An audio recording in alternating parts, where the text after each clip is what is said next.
A color that doesn't show up in every season of Power Rangers, but one that is beloved by fans worldwide. Ever since the Green Ranger debuted in Mighty Morphin Power Rangers Season 1, we have gotten so many cool and interesting versions, and today, we are going to be talking about the best ones. Hey everyone, what is up? Welcome to Top 10 Nerd, I'm your host Dave Raff, and today, we are going to be talking about the top 10 Green Power Rangers. As always, if you enjoyed this video, hit that like button, and remember to subscribe to Top 10 Nerd so you never miss one nerdy moment. Now, with all that being said, let's dive in. Number 10. Bridge Carson. Bridge Carson, aka the Green SPD Power Ranger, but also the Blue SPD Power Ranger and the Red SPD Power Ranger. You see, the SPD team has ranks and you can get promoted, and that is exactly what happened to Bridge. Now, SPD is based in the future, in the year 2025, which is kind of crazy because it premiered in 2005. And when it was in 2005, 2025 just seems so far away. But now we're in the year 2020. Can't believe we're that close. But in that future, a lot of the population have certain abilities. So for example, Bridge, along with his ranger powers, has psychometry, meaning he can see the auras of anyone around him, and started to show that he had other sensory abilities as well. I always liked Bridge because he was kind of this strange and goofy guy, but when it came to his work, he took it very seriously. And it paid off for him since he got promoted twice. Once at the end of the season, and then again when he returned during the Once a Ranger episode during Power Rangers Operation Overdrive, when he showed up as the Red SPD Ranger. Bridge even made an appearance in the Soul of the Dragon graphic novel, which was based around an older Tommy Oliver.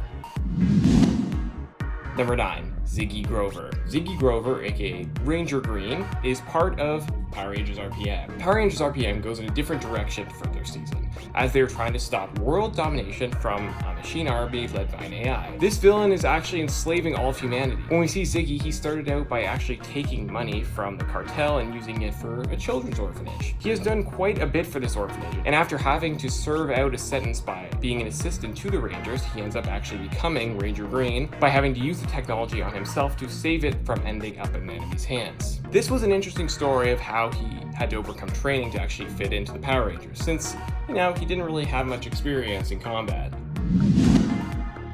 Number 8. Carlos VALLERTE. Carlos, the Green Turbo Ranger, and also the Black Space Ranger. Carlos became the Green Turbo Ranger after Adam and the rest of the original team, had to pass on their powers. When the series begins, Carlos is a little bit of a hothead, and he doesn't take criticism well, and kind of just does things without thinking of how they will affect him or other people. Fortunately, he does grow over the course of the series and becomes a solid Ranger. At the end of Turbo, when they don't have their powers, he's still willing to travel into space to save Zordon with TJ, Ashley, and Cassie, even though they could have and most likely would have died without powers. But, of course, they end up meeting Andros and become the Space Rangers. And that led into one of the best seasons of Power Rangers ever, so it's all good. Number 7. Joel Rawlings. In Power Rangers Lightspeed Rescue, Joel is the Green Lightspeed Ranger. Before he was a Power Ranger, he was an aerial stuntman. Captain Mitchell, who is the leader of the Lightspeed Aqua Base, recruited him to join the Lightspeed Rangers. Joel was quite hesitant at first to be a part of the Lightspeed Rangers. He was not one to just fall in line and take orders. But as he began to be part of the team and actually see the threats out in the world and how to face them, he came to realize that working together as a team was how to win. Also, I always remember the storylines when he used to go out and ask out Miss Fairweather, and then usually it never worked out, and oh man, Joel was a pretty funny guy. Number 6. Trip. Power Rangers Time Force gave us the introduction of its Green Ranger Trip, who actually isn't even human. That was something that was very different and cool about this season. The Time Force Rangers end up having to go back to the year 2001 after Prisoner escapes to that year. This was such an interesting season that we got introduced to, since they were able to play with time travel in such a cool and interesting way. Trip is shown to have a good heart and as always tries to see the good in people, regardless of what they have done. Since the people from his planet do not lie and try not to hide anything, it makes for some interesting interactions, for sure, with the other Rangers since he is quite trustworthy. Number 5. Rita Repulsa. So, in the Power Rangers movie that came out in 2017, we got introduced to Rita Repulsa as the Green Ranger. It took us back to the Cenozoic era with Zordon as the Red Ranger and Rita as the Green Ranger, who ends up betraying them to use the Zeo Crystal to take over the world. This added aspects of both Zordon and Rita that ended up actually improving the characters and adding this interesting rivalry. This was such a cool and interesting twist on the lore of Power Rangers that showed us Power Ranger going to lengths to killing fellow Power Rangers. When she returns in the present day, she is trying to recreate her minion Goldar to find the Zeo Crystal. She was successful in creating Goldar and attacks Angel World with Goldar at her putties. The Power Rangers use their Zords to battle Goldar, but Rita decides to help Goldar by merging herself with Goldar during the battle. In the battle, the Rangers ended up defeating her and Goldar, sending her directly into outer space towards the moon, which was a cool nod to the original series because that's where her base was. I'm still just so disappointed that we're never going to see a sequel to the 2017 film. I really loved it, and I wish we could have continued that story. Number 4, Damon Henderson. Damon Henderson, aka the Green Lost Galaxy Ranger. Power Rangers Lost Galaxy is one of my favorite seasons. I just think everything about it works so well. Damon was a mechanic that worked on the Astro Megaship, which of course was introduced during Power Rangers in Space, which right off the bat was a really cool connection to the previous season. The story of a mechanic being thrown into this cosmic adventure is really interesting, and because of his skills as a mechanic, but also a boxer, Damon becomes one of the most crucial members of the team. I mean, if it wasn't for him, the Rangers may not have survived a lot of situations during the season. I mean, during the first couple episodes when Kai is trying to commandeer the Astro Megaship, he realizes how difficult it is to fly, and Damon comes in and takes over. Damon knew that ship like the back of his hand. He was an awesome Green Ranger, and it was awesome to see him return during the legendary battle. I just wish he had a little bit more screen time though.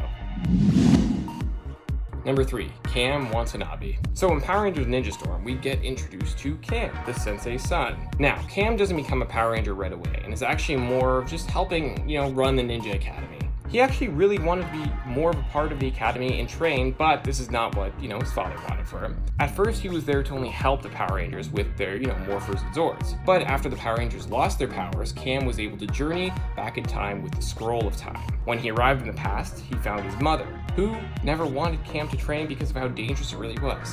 They became friends in the past, but Cam never told her who he actually was. When he was explaining the situation about how his mother never wanted to train in the arts and how his father upheld that promise, she told him that if his mother saw him now, she would let him train. When he was framed in the past by his father's brother, Lothar, the villain of the season, they have a duel with Cam being victorious and getting him banished from the academy for his use of the dark arts. Cam ended up with the samurai amulet, but intended to give it back to his mother. But his time was up in the past, and when he was about to get transported back to the present, his mother told him to keep it. He then returned to the present and became the Green Samurai Ranger. And he had one of the coolest suits of the season as well. It was just amazing. Number 2, Adam Park. Adam started off as the Black Mighty Morphin Ranger, which is still probably his most famous because that's usually what he returns as. But he was also 2 different Green Rangers, the Green Zeo Ranger and the Green Turbo Ranger, before Carlos, who I talked about earlier, took over for him. When Adam joined the Power Rangers family, I don't think anyone expected him to be as awesome as he was, because he was taking over for Zach, someone that we had all been watching and grown to like over 2 years. But Adam became a fan favorite and one of the longest serving Power Rangers ever.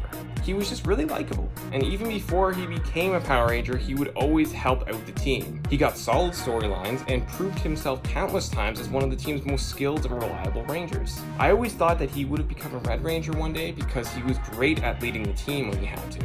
He has returned a couple of times as well during Power Rangers in Space and Power Rangers Operation Overdrive. Number 1, Tommy Oliver. I don't think anyone will be surprised by this. I mean, Tommy is the original Green Ranger, the one that started the trend. He started out as an evil ranger created by Rita, and his popularity skyrocketed. Eventually, he joined the team, but due to not having a ton of footage to use of him, he sometimes had to be mysteriously absent, like for a random karate practice, or his powers being depleted, or Tommy leaving his communicator in his gym bag, stuff like that. Regardless, when he was there, he was awesome, and had so many cool moments. I mean, to this day, him calling the Dragon Zord with the Dragon Dagger is just still amazing. In the time he was given, he made a big impression. But it also helps that he had the best Green Ranger suit of all time. And I feel like that's probably not going to change, but who knows, it could. I still would have loved to see how they would have altered the Green Ranger suit for Tommy if the 2017 movie got a sequel. I'm still impressed about that. Alright, there you have it guys, the top 10 Green Power Rangers. What does your list look like? Let us know down in the comments below, and if you enjoyed this video, hit that like button and remember to subscribe to Top 10 Nerds so you always know whenever we post a new nerdy video just like this one. I'm your host, Dear Raph, and thank you so much for watching.